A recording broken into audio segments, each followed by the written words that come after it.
My wife cheated on me. My name is James Carter, and this is my story. I'm 36 years old, a software engineer by profession, and I've spent the last 10 years building a life I thought was filled with love, trust, and unbreakable bonds. I met my wife Emily in college. She was my best friend, my partner, my everything. We had been married for 8 years, and in that time we built a home, shared countless memories, and dreamed of growing old together. But nothing prepares you for betrayal, for the moment when the person you love the most turns into a stranger right before your eyes. It started with small things. Emily would spend longer hours on her phone, texting with a smile she didn't share with me. She began working late more often, even though she never used to before. At first, I brushed it off. I trusted her. But trust can blind you, make you ignore the signs that are right in front of you. One evening, as I was heading home from work, I decided to surprise her. I picked up her favorite flowers, grabbed her favorite dessert, and walked into our home with a smile on my face.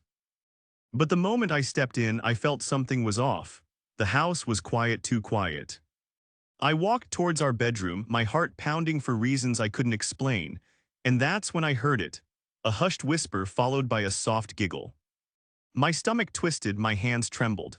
I pushed the door open and there she was, Emily, my wife, in our bed with another man. Time froze. I felt my entire world shatter in an instant. My hands clenched the flowers I was still holding, my breath caught in my throat. She gasped when she saw me, her face draining of color. The man scrambled to grab his clothes, muttering some excuse I couldn't even register. I didn't yell. I didn't scream, I just stood there numb.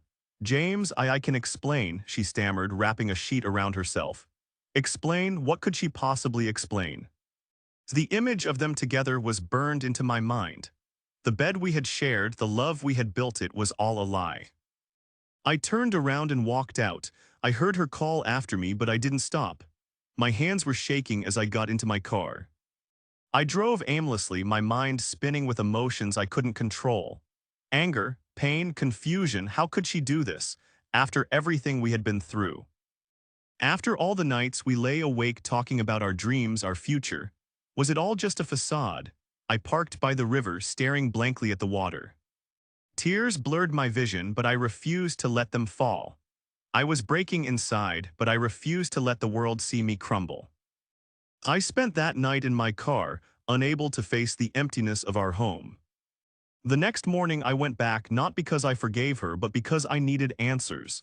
She was sitting on the couch, her eyes red, her face tear-streaked. James, please just let me explain, she whispered. Why? My voice cracked, but I didn't care. Why did you do this to me, to us? She swallowed hard. I never meant to hurt you. I got lost, James. Somewhere along the way, I felt like I wasn't happy, like something was missing. And instead of talking to me, you went to someone else. My voice was laced with bitterness, the pain cutting through my every word. She looked away, ashamed. I was selfish. I made a mistake, a terrible mistake, but I still love you. Love? Was this love? Was love supposed to feel like a dagger through the heart? I stared at the woman I had devoted my life to and realized something: no amount of love could undo what she had done. No amount of apologies could erase the image seared into my mind. I packed a bag and left that day. The weeks that followed were a blur of pain, sleepless nights, and endless questions. People say time heals all wounds, but some wounds never truly heal. They just become scars that remind you of what once was. Emily reached out, begged for another chance, swore she would do anything to fix what she had broken. But how do you fix trust once it's shattered? How do you love someone the same way after they've betrayed you? I filed for divorce. It wasn't easy. In fact, it was the hardest thing I had ever done, but I knew I deserved more. I deserved loyalty, honesty, and a love that didn't make me question my worth. I don't hate her. A part of me still loves the woman I married, the woman I believed in, but she's not that person anymore, and maybe she never was. Now, months later, I'm learning to heal. I'm learning to rebuild. The pain hasn't fully gone away, and maybe it never will, but I refuse to let it define me. If you're reading this and you've been through something similar, know this: you are not alone, you are not broken, and you will rise again stronger than ever. This is not the end, it's just a new beginning.